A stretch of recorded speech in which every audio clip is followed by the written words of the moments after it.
Welcome back again sa ating channel, and for today, magbibigay ako ng tips about regarding sa requirements ninyo.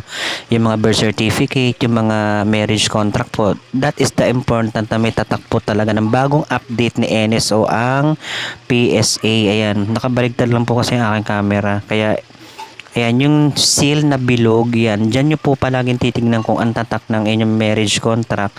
Ibig sabihin ng marriage contract sa mga mag-asawa to, yung kasal na po kayo.